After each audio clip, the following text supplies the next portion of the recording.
The narrative begins by introducing Katie, who goes to meet her college friends for a vacation trip. The first person she sees is Kai. Shortly afterward, she reunites with her old friends, Molly, Mark, and Dows, Kai's brother. They stop by a craft fair and buy souvenir items, and Kai tries to give Katie a bracelet, claiming that a handmade object, when gifted, becomes like a chain that binds people together for life. Katie does not believe in that superstition, and before accepting it, her friend Lily and her cousin Ben arrive to join them. Once everyone is there, they board the rented boat that will take them on a journey across the open sea to visit Paradise Islands and have a lot of fun. The boatman is named Duke, and he soon begins navigating. A few minutes later, they arrive at the resort where they will be staying.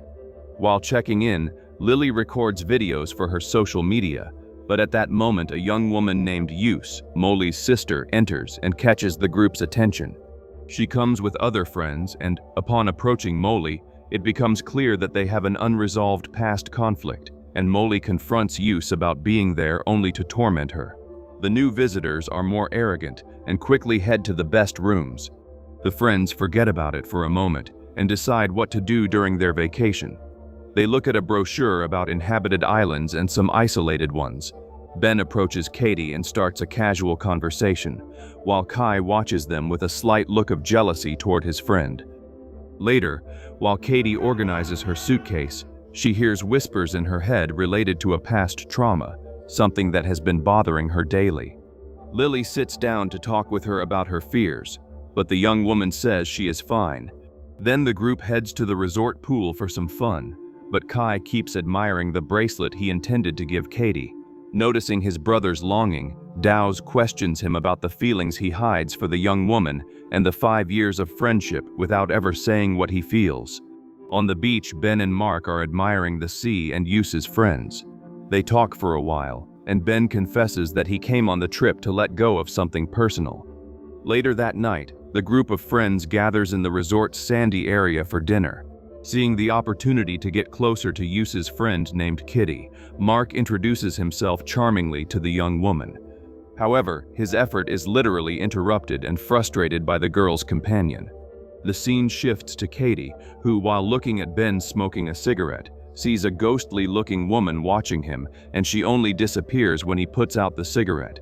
Then Katie follows Kai to watch an acrobatic fire performance, but once again he fails to give her the gift because Ben is there.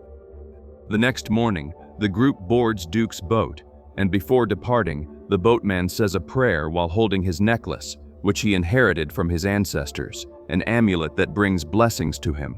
When Ben questions the protection of the group, Duke states that they will have it if they trust in the one supreme God. Once everyone is aboard, Duke begins the tour through the islands of Indonesia, and besides the group, some other young people from Yus's group also join them.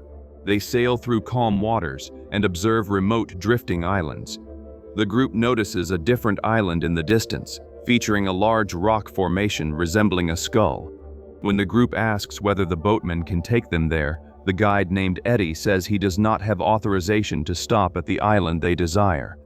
Wanting a different route, Kai asks his friend Dows to convince the boatman to take them to the island, even without Eddie's consent, but the answer becomes firmer, and Duke says the place is dangerous and that civilian visits have been forbidden for a long time.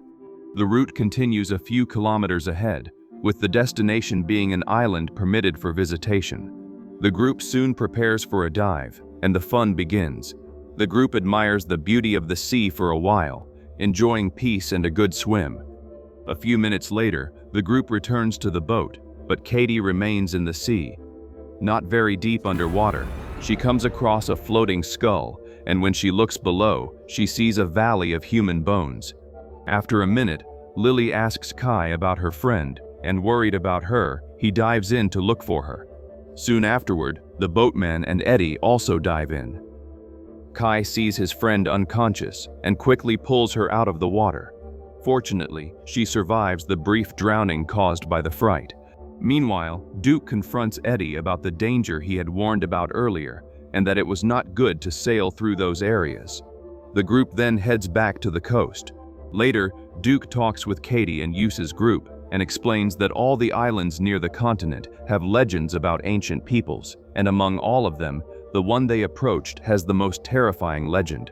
The boatman says that more than 200 years ago, stories claimed that a woman cursed Skull Island, and everyone who lived there died mysteriously, just like those who ventured there in past years, and their bodies were never found. Katie asks about the woman, and Yusa's companion, Hiroi, insults her, saying she must have seen the woman's ghost, which is why she drowned. Duke silences them, stating that the incident was a warning for the group not to venture there. When the guides leave, Hiroi, seeing the frightened expressions on Katie's group, calls them fearful cowards, words that make Kai confront him. To prove they fear no legend, Hiroi proposes a bet between the two groups. Whoever loses will spend a night on the Island of Terror. Both accept and begin playing a cultural game involving dancing and a bamboo jumping challenge. Whoever gets caught loses. Everyone participates. But when it is Katie's turn, she soon hears voices. This time, a woman's screams torment her, and she quickly sees a vision of a woman screaming and asking for help. The interruption causes her group to lose. The next morning, Katie and the others rent a boat and head to Skull Island. As they approach the place, they notice a dark cloud hanging above the island, making the trip more frightening. However, the group does not give up and soon arrives on solid ground. Hiroi insults the group, claiming he will return the next morning only to collect their corpses, being ironic about their fear. After the boat leaves, Katie and the others feel calmer, saying they have an island all to themselves and that fun is guaranteed. Only Mark feels uneasy about being there, without communication and walking on land where people claim a legend of disappearances exists. However, the group ignores him and throws him into the water, and soon everyone enjoys a refreshing swim. Minutes later, while part of the group dries off and questions among themselves who believes the legend Duke told, Lily records videos for her social media when she notices a strange bird and invites the others to follow it. The group ends up entering the forest and, while following the bird, arrives at a barrier made of ropes and tribal soldier-shaped totems. Dows, being the most adventurous, approaches the boundary and, seeing the ends of the ropes tied with a thin cloth, decides to untie them, not truly knowing what enclosure they are opening. Dows encourages the others, saying nothing bad happened, so they can continue. Then the group crosses the violated barrier, and even though Katie suspects it is not a good idea, she follows the others. They arrive at what once was a village and pass by some wooden huts aged by time, whose outer walls bear writings resembling spells. Kai soon enters one of them, and a bird's scream echoes through the forest, frightening some of them. At that moment, Katie notices Dows desecrating the tribal dolls, something disrespectful to the culture of the people who once lived there. After being scolded, Kai tells the friends that the hut is in decent condition for them to spend the night. The group begins cleaning the place. Meanwhile, Dows keeps mocking the legend and says ghostly monsters will soon visit them, scaring Mark and causing laughter among the others. While organizing their things, Kai approaches Ben to confront him and ask him to leave Katie alone, but the young man ignores him and goes back to helping the girl. Later that night, Mark places firewood into the bonfire and asks his friend Kai whether their night there will be safe. Kai says it will be better than camping in the forest, and they soon go inside. A few hours later, while everyone is asleep, a noise wakes Ben. When he looks toward the entrance, he sees the door slowly opening with the blowing wind. He checks outside, but sees no one. Everything appears calm. A few minutes later, Katie wakes up and, upon standing to look at her friends, is startled when she notices everyone sleeping while sitting upright. She tries to call them, but shortly afterward they lie back down. Without understanding what she witnessed, Katie gets up and leaves the hut. Outside, she hears murmurs coming from the forest. When she walks a little farther down the trail, she witnesses a vision of a woman desperately crying over the death of her companion. Soon she is pulled away from the body. Then the leader of those people orders that no one speak about what happened, and then commands them to bury the man. Katie begins having another vision, where she sees the woman performing a dark ritual, using black magic and her own blood, cursing the island and decreeing the death of everyone who sets foot there. Because of this, her life would become eternal by feeding on the lives she took, granting her power forever. As soon as the ritual ends, she begins twisting and transforming into something terrifying. Back in reality, Katie wakes up from what was only a nightmare. It is already morning, and her friends are preparing to head to the beach. The young people wait for some time, but there is no sign of the boat that was supposed to pick them up. When Lily checks her files and photos on her cell phone, she becomes frightened upon seeing that her phone contains a picture of all of them sleeping, something impossible since no one else is there with them. Katie tells Ben and Lily that she had a dream similar to the image, but decides not to tell the others so as not to alarm them. The hours pass, and the group remains there, and no one comes to get them. Imagining that they were tricked and will spend another night there, Kai decides to return to the hut, but Lily and Katie refuse to go back to the place. A vote is held, and the group ends up returning to the hut. Back on the mainland, at the resort, Hiroy smiles about the prank he is pulling on Katie's group and says he will retrieve the cowards tomorrow. At that moment, Duke overhears them saying something suspicious and asks where the others are. Upon discovering what they have done, he becomes alarmed and calls the young people, but without completing the call, he leaves a voice message. Night falls and the young people are back at the village, but they decide to stay in another hut. At dawn, Dows wakes his companion and leaves the hut for a romantic adventure. They move a little farther away and begin sharing a romantic moment. They are close to a stone monument and end up knocking part of it down. At that moment, a shadowy creature furiously awakens from its sleep inside a dark cave, possessing sharp teeth, a humanoid appearance, but showing itself to be something even more terrifying.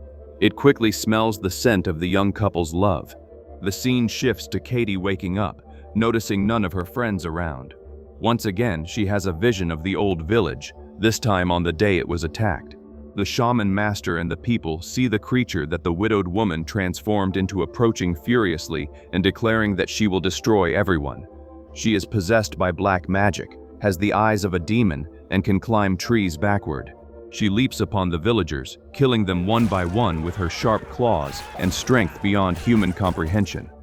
Seeing the scene, Katie panics, and when the creature looks at her, she stumbles into Ben and wakes him up. She returns to reality and confesses to her friend that something very dark is filling that place, and they need to leave. She tells him about her dreams and what she witnessed, stating that the woman from the legends is real, and in her visions she transformed into a witch creature to destroy the village and everyone who lived there. Ben asks what the legend has to do with them, and then Katie reveals that she has a sense beyond ordinary humans and can communicate with the dead, have visions, and see the supernatural. She tells him about the experience she had earlier with him, and the young man confesses that the woman she saw in ghostly form is his mother, who passed away some time ago. Returning to the romantic couple, after their brief moment of love, they get dressed and, when Dows finishes urinating on the monument stones, he is abruptly dragged into the darkness of the forest, leaving his companion terrified. In panic, Molly runs and desperately returns to the hut and tells the others what she witnessed. Frightened, the group goes searching for their friend. They split up and move even deeper into the forest. They search a small area for an hour and then return to stay together. Ben asks them to return to the hut because the environment is not safe, but Kai, furious, says that the missing young man is his brother, and if they do not want to continue the search, he will go alone. To calm him, Katie gently asks him to return with them, and in the morning they will search for the friend.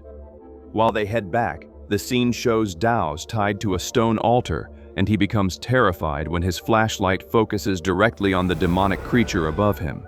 The witch crawls over him and then kills him, injuring his neck and drinking his blood. Because of this, she begins reverting to a more human form.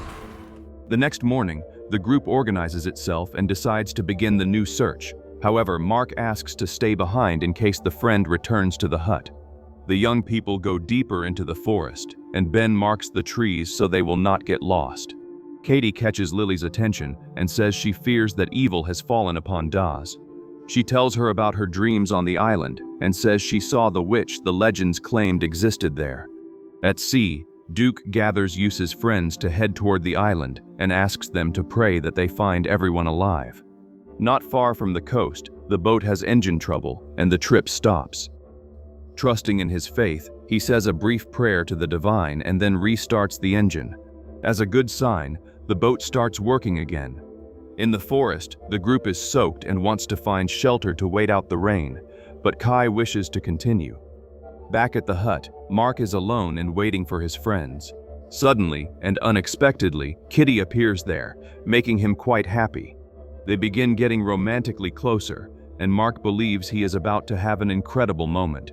However, as soon as the beautiful young woman removes her blouse, she transforms into the terrible witch, causing the young man to scream in horror. A few minutes later, his friends arrive at the hut and are shocked to see the place covered in blood. They do not imagine that their friend was attacked, so they go look for him on the beach. Not finding him there, Katie decides to tell them about her dreams about the island and what inhabits it. At that moment, a brief signal allows Duke's message to reach the group, and then they hear. Duke asks the young people not to cross the determined boundary surrounding the village because the place was attacked by an aberration possessed with the power of black magic.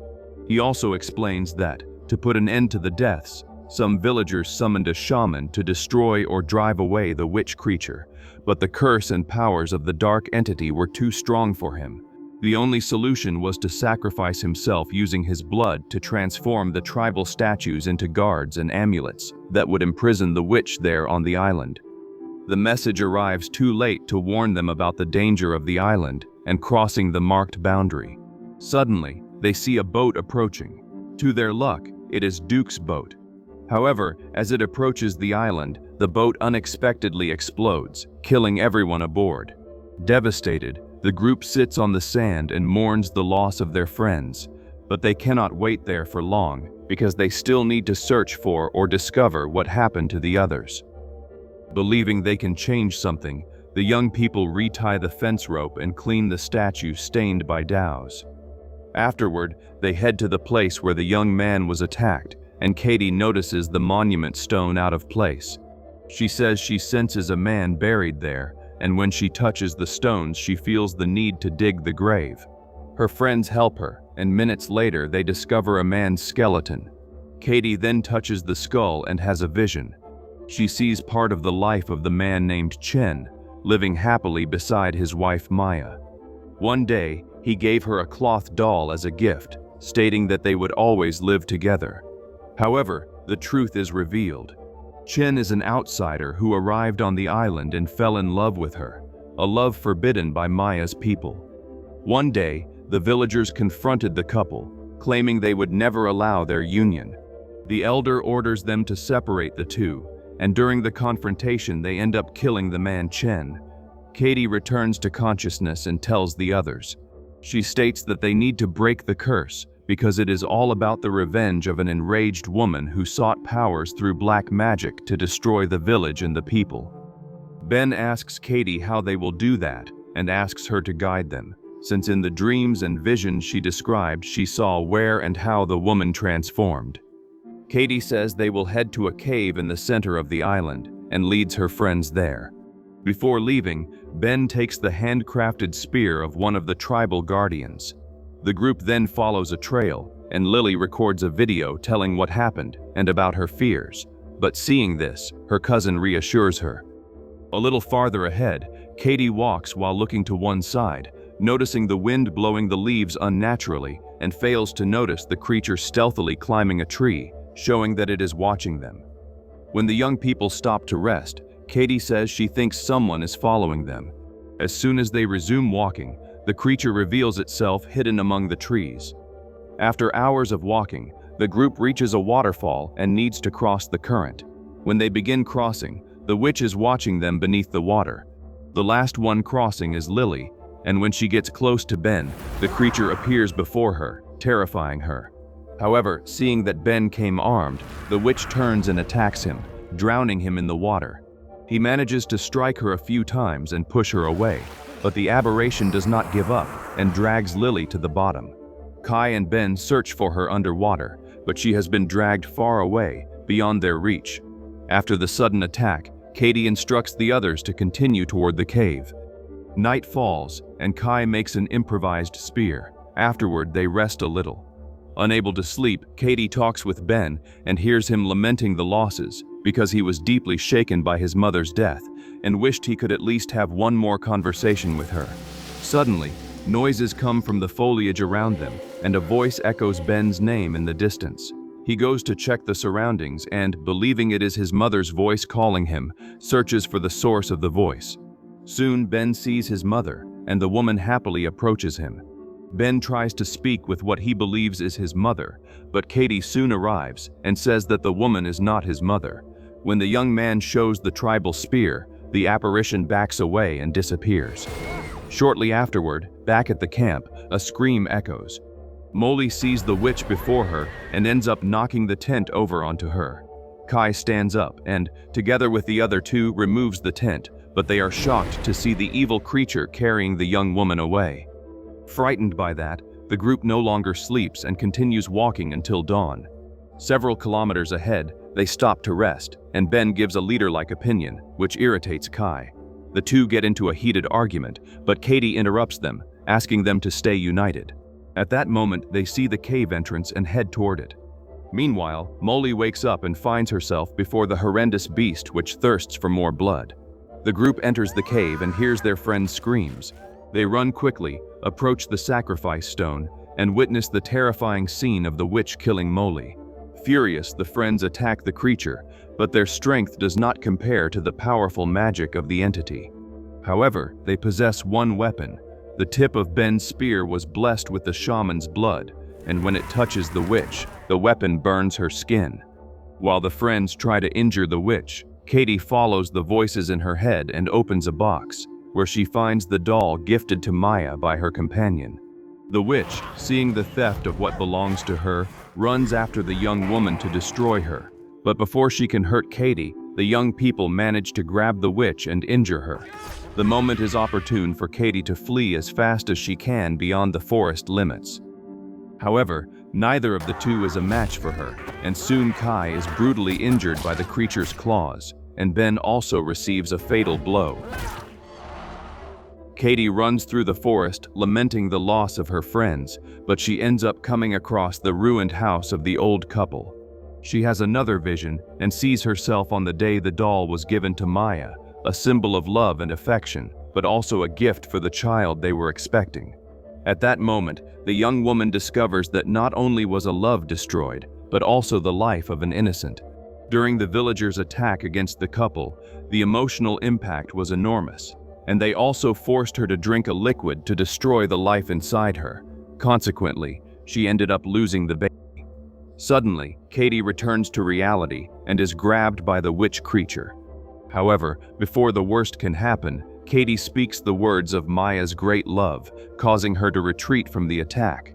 Speaking with Maya's spirit, Katie confronts her about the deaths of innocent people she took, and asks whether her revenge will last forever and fall upon those who did nothing against her. Maya cries, lamenting even more the pain of losing a child, but Katie comforts her, returns the doll to her, and asks for an end to the woman's revenge. However, the spirit pushes her into the lake, and then the witch, now at peace, surrenders to the comfort of her soul and allows herself to be taken to the other spiritual plane. Under the water, everything returns to the past, and Katie is pulled back into Duke's boat, seeing that everything is still as it was. She realizes that everything was a vision she had while drowning, and she feels happy that all her friends are alive.